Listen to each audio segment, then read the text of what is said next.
Thank you for standing by and welcome to the Uscom half-yearly investor webinar and Q&A.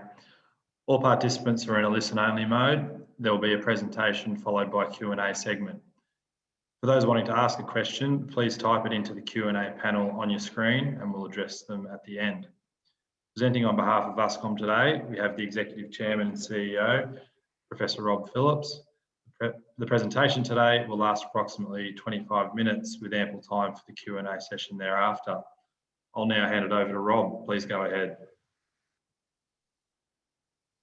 Thanks, Matt, and thank you everybody for attending today. It's my pleasure to present to you the FY21 H1 results and a little bit of background on what we've been doing and where we're going. The summary of which is Strong Growth and Bright Future, which is the name of this presentation. Just for a little bit of background for the company, for some of you who may not be familiar with us, we're proud of the contributions we've delivered to global health over the last 20 years. We've been in this business for some time. We're saving lives and improving the understanding of disease. This is not an easy field to be in, and we change science and change people's lives, so it's very satisfying. Our mission, if you like, is to create life-saving, non-invasive cardiovascular and pulmonary technologies, and that improves the care of diseases which are responsible for more than 75% of all global mortality. We develop world-leading devices for global markets to create a strongly innovative and profitable global medical technology leader, and this is our mission.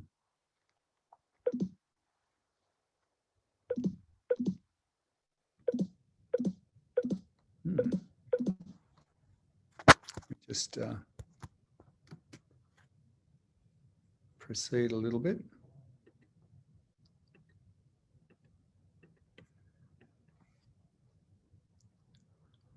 Okay. So if you look at Uscom, what you can see, we're an ASX listed company. We're cash flow positive and profitable intermittently.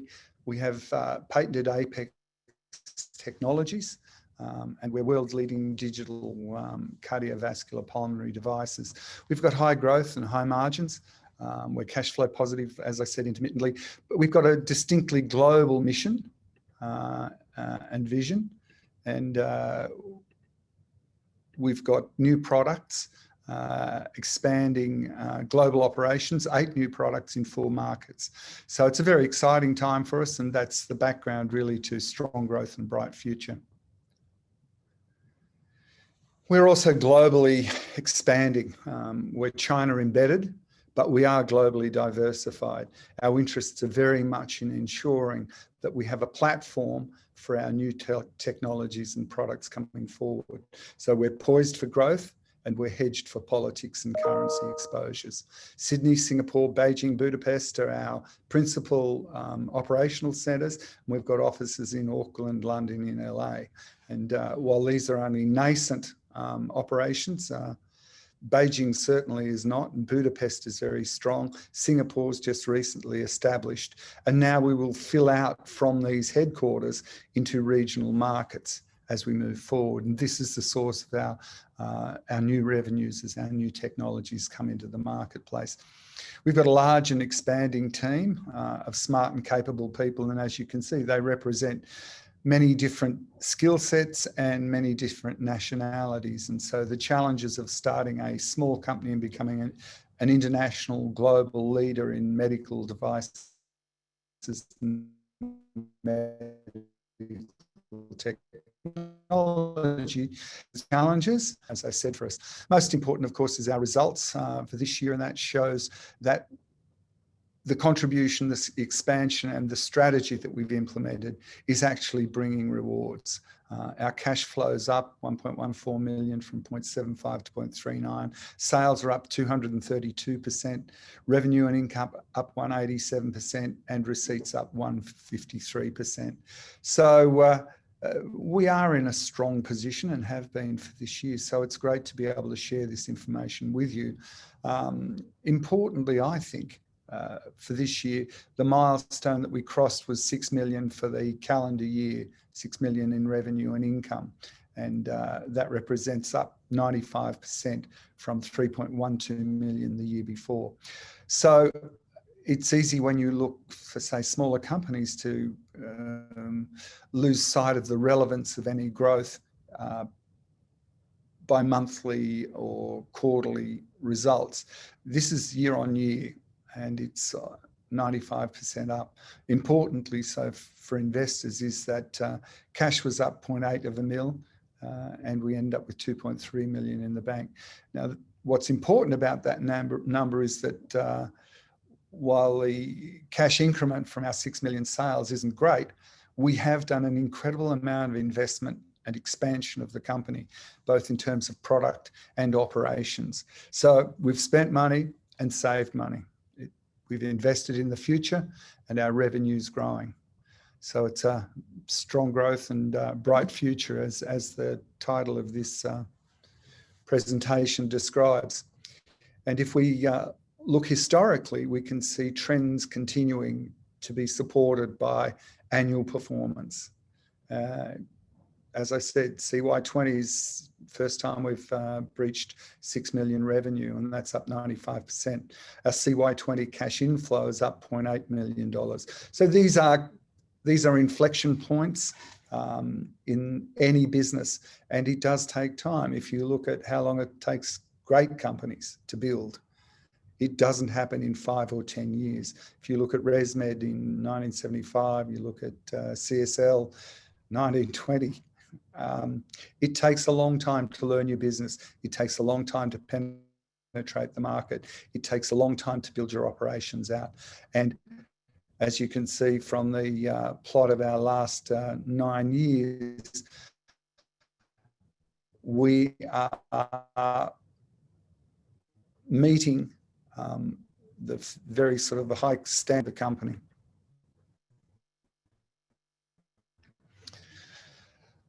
Just for a little bit of background, and I think this is quite useful to understand our strategy, and that is sales by product and sales by region. And it's clear that at this stage, Uscom 1A is a very important part of our sales and global marketing.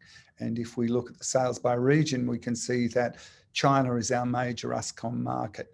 Now, that kind of dependence leaves you exposed.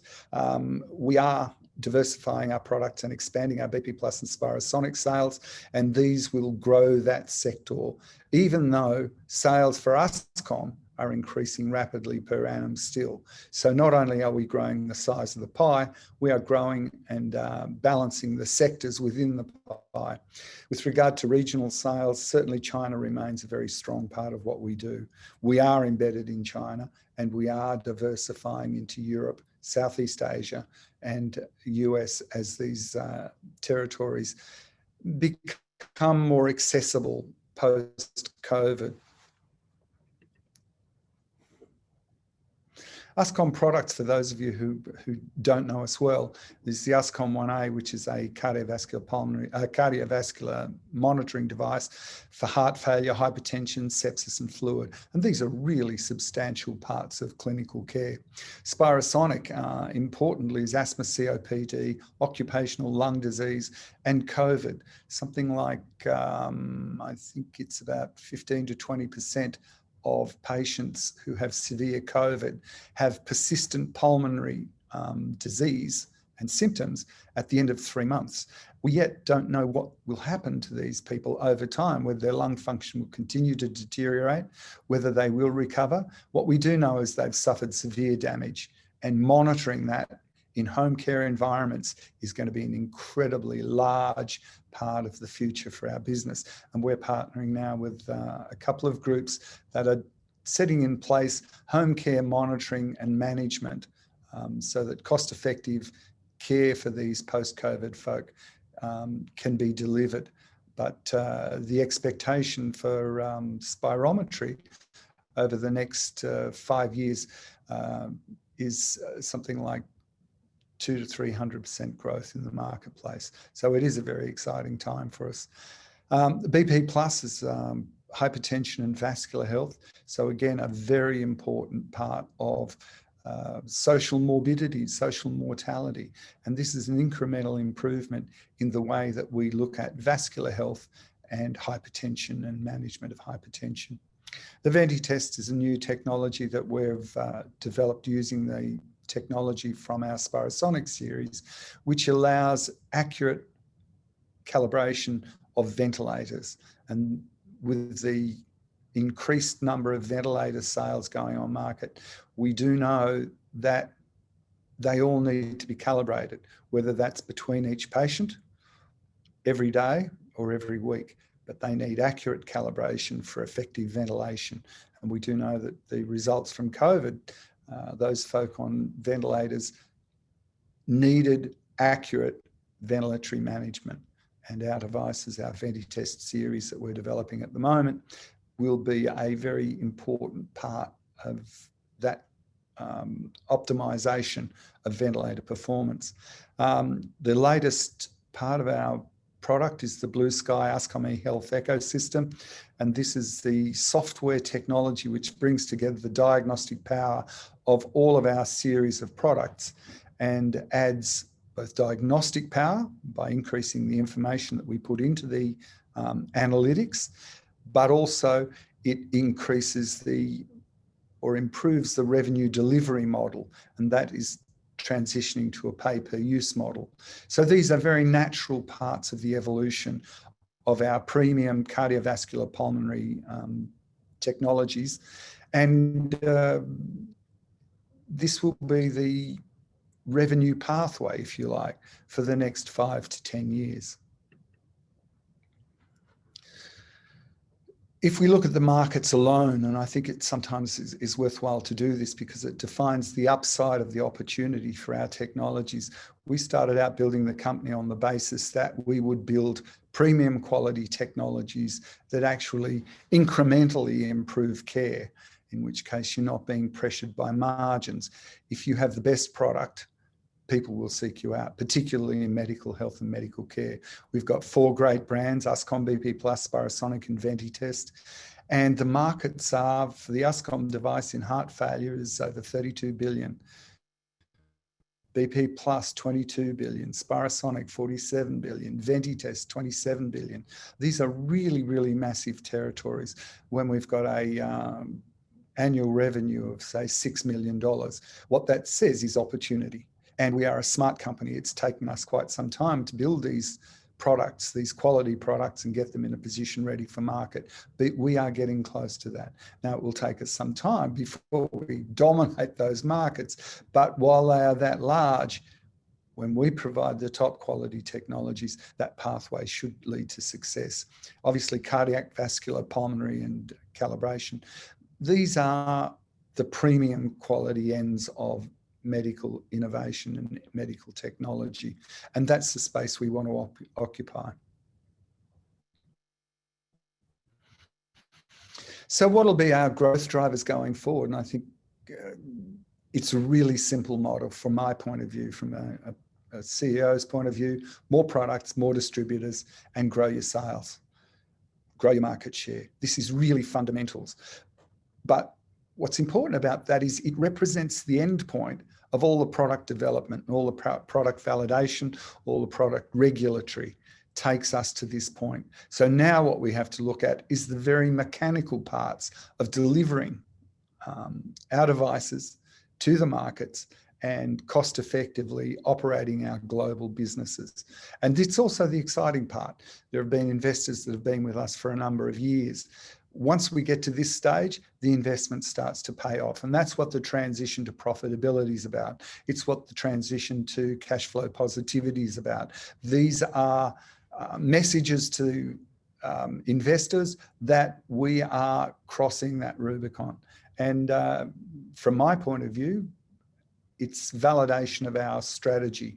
The board's worked on this for a long time, and it's good to see that starting to turn around.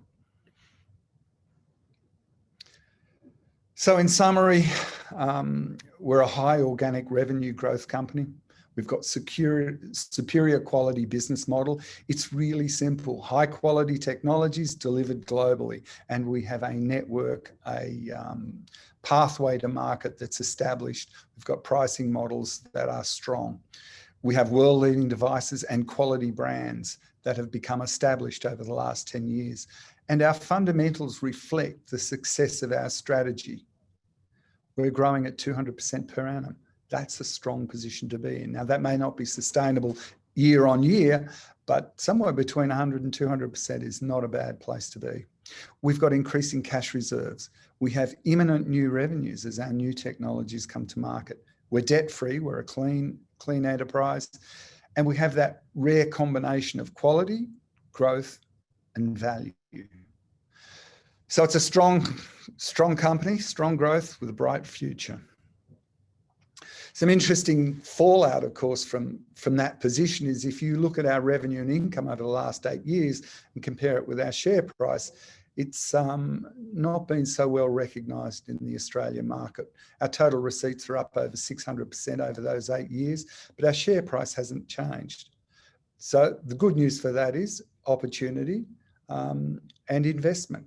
Our investment is to keep growing fundamentals, and that provides opportunity.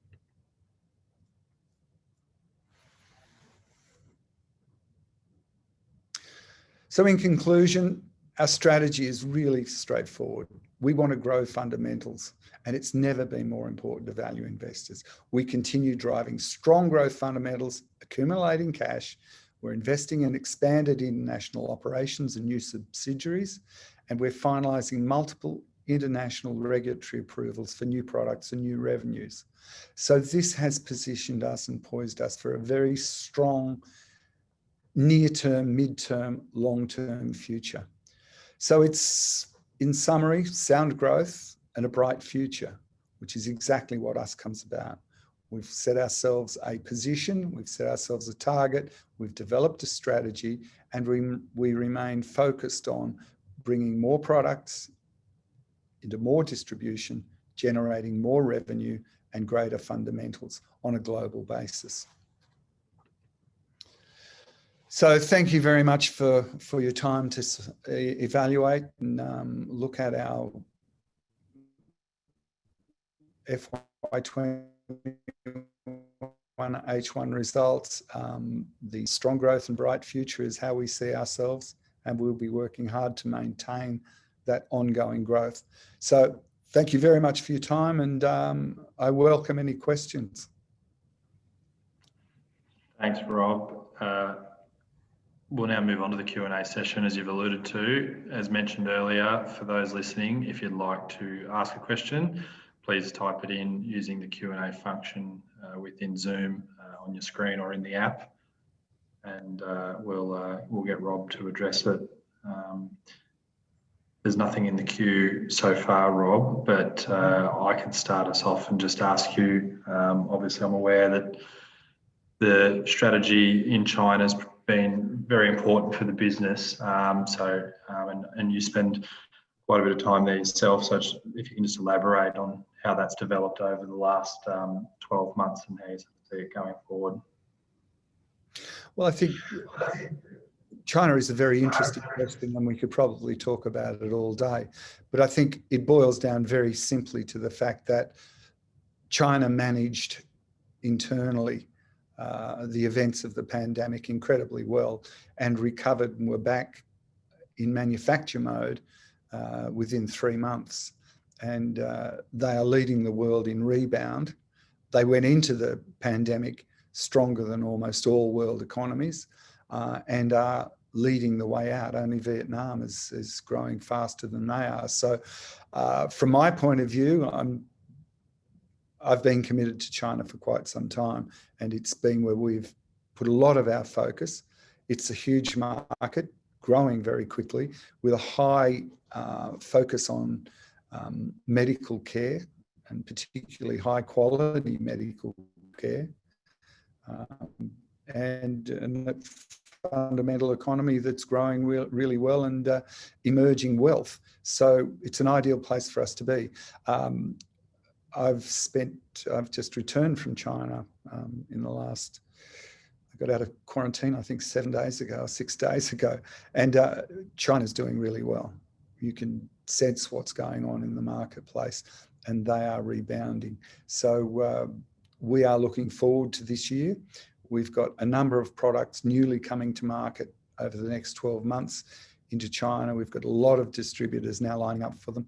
Our main product, the Uscom 1A, is a sophisticated, low volume, high margin, high price unit. The Spirosonic BP Plus technologies tend to be a more volume based, easier to deliver to the market technology. And we are optimistic that there will be a large number of distributors very keen to get these out into the marketplace. So China's fundamentally exciting and practically exciting from our point of view. Having said that, we are diversified, and we are looking and spending a lot of time now in Europe and Southeast Asia with the opening of our Singapore headquarters. So we are aware that the world's a big place, and we do want to be a global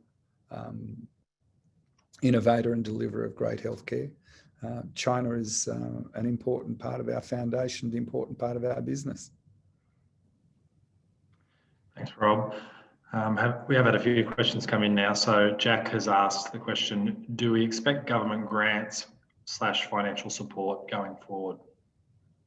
Look, we get the usual government subsidy, which is based on fairly or increasingly tightening restrictions about how we spend our R&D.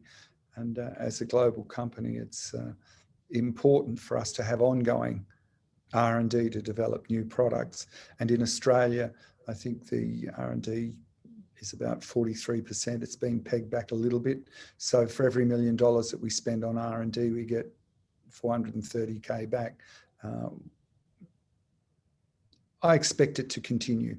There was a disturbance and some ideas that they were going to peg this right back, but there was quite an outcry from the biotechnology community saying, particularly at early stages, that kind of support is absolutely essential to transition to the stage that we're at now, which is sort of the profitable stage. Having said that, ongoing profitability will only be preserved by new products. And so R&D is a function of a high technology company. Otherwise, you're just a manufacturer, and being just a manufacturer puts you in competition with all of the very, very efficient manufacturers worldwide.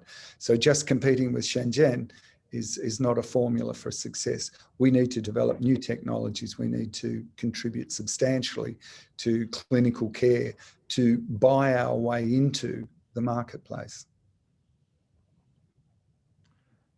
Thanks, Rob. The next question is from Scott, who has asked, saying that some of the approvals have been, Uscom has been chasing them for quite a while. Exactly how close are these approvals in terms of some of the other products? Look, it is embarrassing, but everything that we've ever said and released to the market has come directly from the regulatory bodies. For example, a simple CE for a medical device used to take, say, 6 months and had a modest supporting documentation. Currently, 18 months to 24 months is the pathway. They've revised the standards for regulatory approval. They are overwhelmed with applications, and they were so overwhelmed they actually changed the scheme back from one scheme to another scheme, and we had to all go back and reapply under the old terms. So regulatory is probably, for particularly a technology company, is becoming increasingly demanding, and it really occupies a lot of our time. It's not just a formality anymore. Getting the approvals is almost certain, provided you continue to jump the hurdles. But regulatory is a very big part of our business. We do expect to have, having said that, we do expect to have NMPA approvals through in the next 6 months. We should get the CE approval for the Spirosonic in the next month or two. And we are basically waiting for these devices to be approved so that we can move rapidly into the market. But as I say, regulatory has become a really difficult pathway for medical devices, and it basically runs many businesses. Having said that, the good thing about it is if you accommodate and you adapt to the processes, it becomes a barrier to entry to competitors.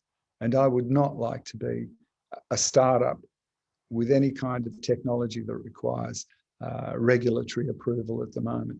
You would need to be very well funded and be prepared to accept a long timeline to market. Thanks, Rob. I'm going to lob two questions in together here because they're on the same topic, which is just with regards to sales of VentiTest and whether you're happy with how that's tracked so far, and further comment around that. Look, the VentiTest stuff, we've got devices out that we're testing in the marketplace, and it's part of the scientific assessment of the technology. And there are modifications that we are making to it to better equip it, particularly, say, for the Chinese market. To get a device to market or at least built and validated in 3 to 6 months is quite remarkable. We are finalising packaging, some of the algorithm work, and there are modules that we will be adding into the device, and depending on which market as to when we'll get it through. So at this stage, it's not contributing to our revenue, but it will be an important part. We are looking to partner with ventilator manufacturers, obviously. These are people who have the technology to put a pump together and make sure they can control that pump. What they don't have is high fidelity measures of the effectiveness of the pump and how you calibrate that output. And that's, it's easy to build a pump with a control. It's difficult to build a high fidelity flow monitor that can be adapted to that and to feed back to control the output of that ventilator. So it is taking us a little bit longer than we had hoped, but having said that, it's a fantastic idea, and we do have global patents on it. So there will be power and revenue downstream as we implement the new models and getting increased feedback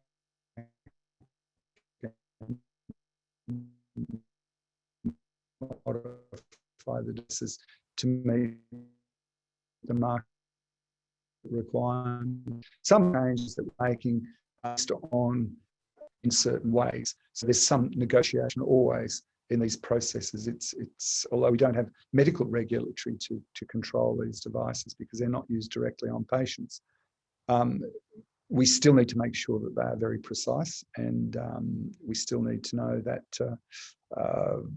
they can be relied on to set the settings for devices that do manage people in life and death situations. Thanks, Rob. Next question's from Richard, and obviously mindful of exactly what you can say on this topic, but he's just asked the question around whether you can comment on sales to date since the beginning of the calendar year. Look, obviously I don't want to say too much. All I can say is that I suspect that this year will probably be less predictable than last year. Having said that, I think our signals from Europe are quite strong because last year was absolutely decimated. The US was absolutely decimated, and that too now is starting to show green shoots. China continues to grow.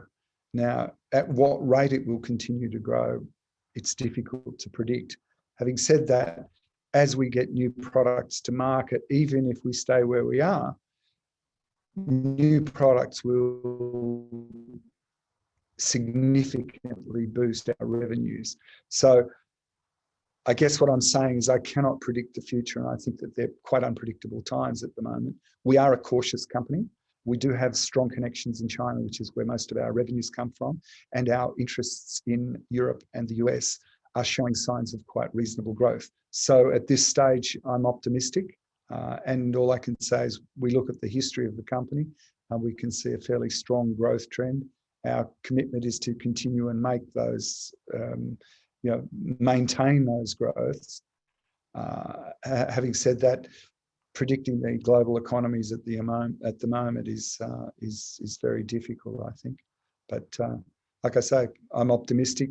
We're working hard. We're really well poised, and we've got new products and new revenue coming. So I'm not sure that we can do any more.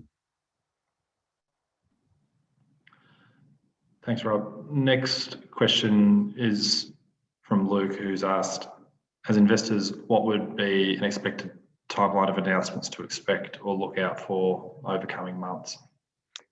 I think the obvious ones are the regulatory ones. I think our finance will continue without surprises. You can look at the trends and work those out for yourselves. They'll be up and down a little bit as we move forward, but around trend.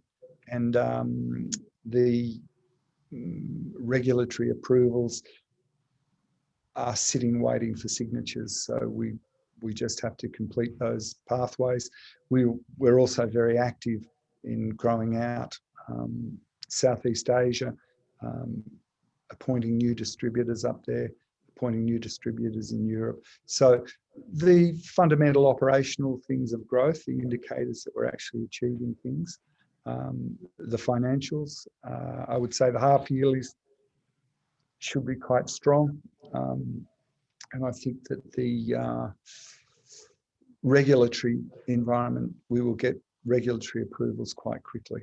And that's what I'm looking forward to mostly. And as I say, our milestones are very simple. More products, more distributors, more revenue. So they're the three messages that will be reinforced and notified to market as we achieve along those pathways. Right. The next question's from Diane, who asked, can you give a lay explanation of how Uscom 1A detects sepsis? Okay, so this is actually really interesting because this is where it ties together with COVID, and everybody seems to have sort of had a crash course on physiology, cardiovascular physiology. What we do know is that when you get an infection, the first thing that happens is you increase your oxygen demand. So the heart beats harder, the vessels dilate, and more blood, which is more oxygen, is transported to your cells because they're under siege and they have an increased metabolic demand. Now, the thing about sepsis, and different sepsises have different infections, have different characteristics, but COVID is one of these. What happens is that they release or stimulate the body to go into defensive mode, and they release messaging proteins called cytokines. So these cytokines that are released to say, look, deal with this infection. Unfortunately, these cytokines can actually decrease the performance of both the heart and the vessels. Now, you've got two competing forces here in sepsis. One, the cells need more oxygen to survive, and B, the heart and the vessels that deliver the oxygen are being poisoned. So what you need to do is to actually manage the heart and vessels to maintain the supply of oxygen to the cells. What happens is that if you don't manage the heart and vessels with very high precision, patients die. If you treat the vessels and it's the heart that's been affected by the cytokines, then you'll die. And if the other way, if you treat the heart when it's the vessels that are affected by the sepsis, then you'll die. Our device helps you tease apart whether there's adequate oxygen delivery And if there's inadequate oxygen delivery, whether it's the heart or whether it's the vessels, which need attention.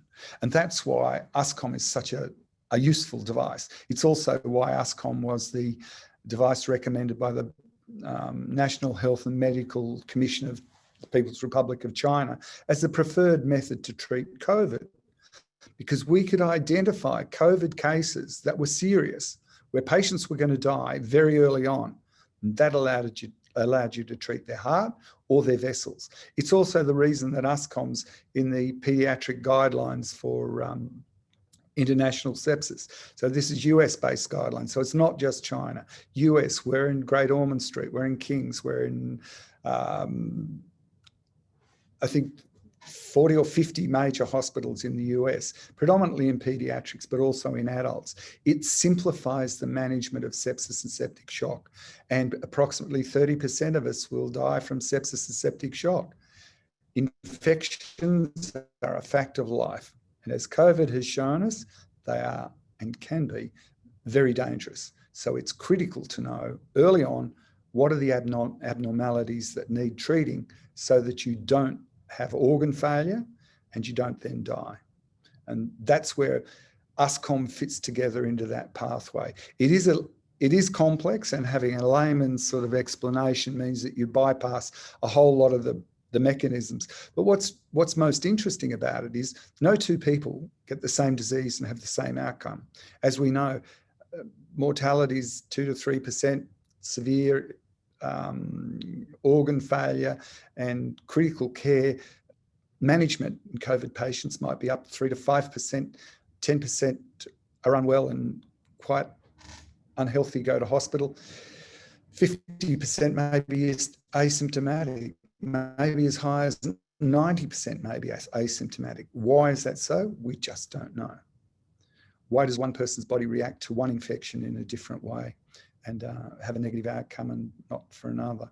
So it's a really complex territory, and the best way you can understand it is to understand what's going on in the body, because the body's reacting to that infection. And if you can precisely measure that and precisely then select a therapy and then implement it and monitor it, we can determine whether we're doing the right thing and the patient's likely to survive. Now, that doesn't mean everybody can be saved, but it means a lot of people can. And that's why our device is used globally for infectious diseases.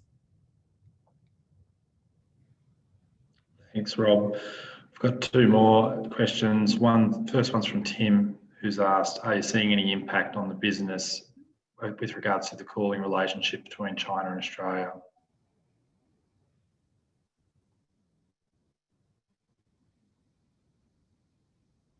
Get asked an awful lot and say, why do Australians hate Chinese? What have we ever done wrong? And they don't understand.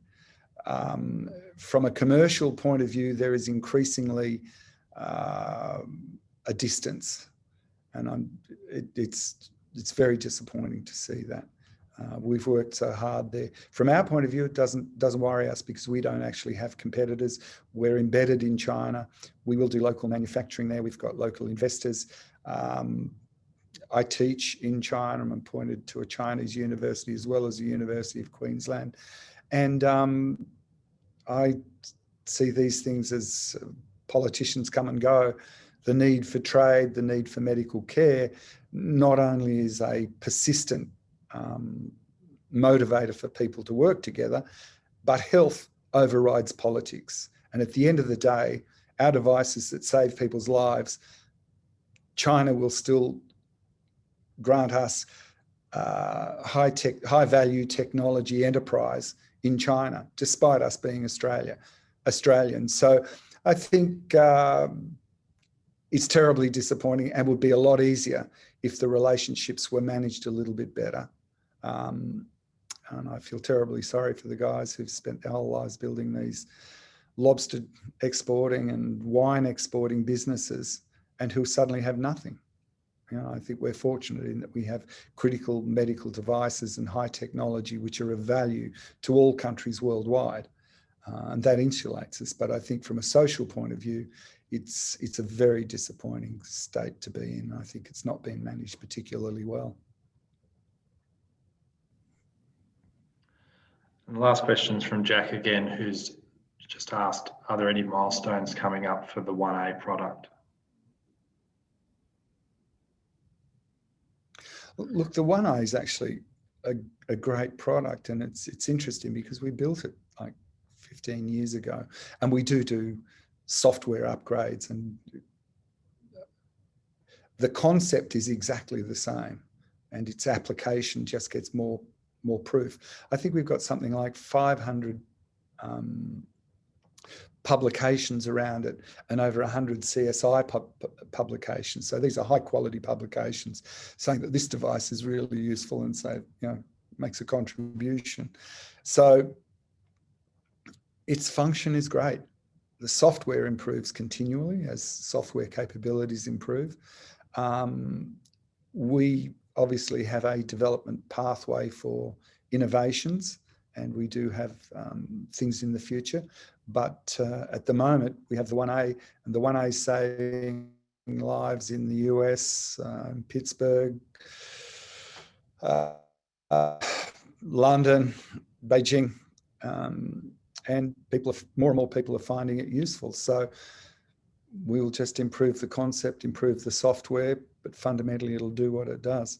BP Plus and Spirosonic, we're in a similar position. These are really good, high quality technologies that are sector leaders, and there aren't any global innovations that are likely to displace them from being sector leaders. So that gives us time, if you like, to penetrate wider markets. And as we discussed in the presentation, this is exactly the pathway or exactly the targets that we've strategically identified for the next foreseeable future. I know I said that was the last, but just an extension to that question, Rob, was also, is there anything in terms of metrics or indicators that investors can track externally from other organisations or bodies to get a sense of the sales and acceptance, I guess, of the 1A product?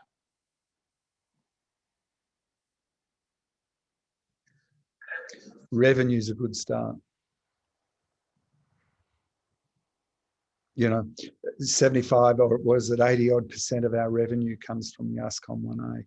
We will also sort of see the BP Plus and the Spirosonic revenues come into play a little bit more. So the best measure that you can get in terms of its influence and acceptance and adoption is the revenue that comes from it.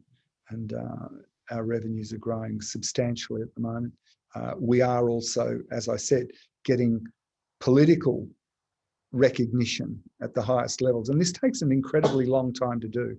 And I think people who are in these short-term sort of tech sectors where things are born and die overnight, medical devices or medical technology is not like that. It takes 10 to 15 years to get incumbency, if you like. And our Uscom device is very much in that position now. So the best measure of its effectiveness is that the Chinese government recognised and recommended us as the preferred method to treat severe COVID. The International Society of Critical Care Medicine in Paediatrics, based in the US, and includes Australia, Europe, and the Americas, recognised us as the preferred method to treat infectious diseases in children. This does not happen overnight. It takes an incredible amount of evidence, experience, confidence, and comfort.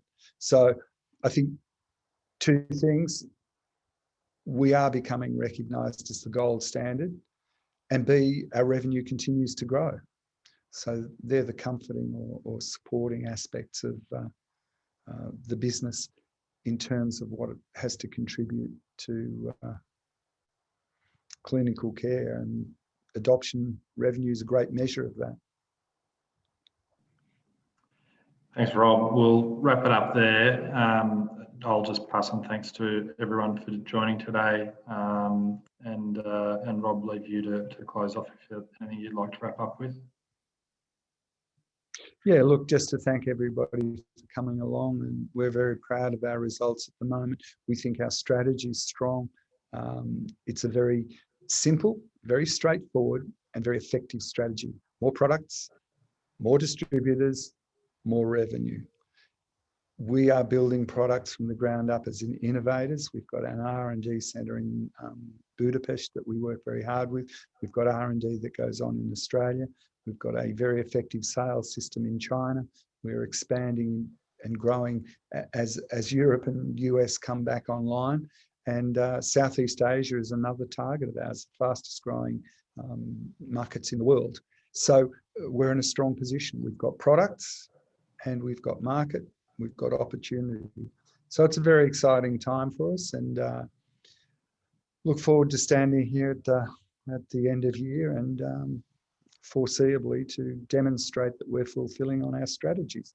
But thank you very much for investors for their support. I know there's a lot of competing opportunities for investor dollars at the moment, but long-term value investment will ultimately prevail.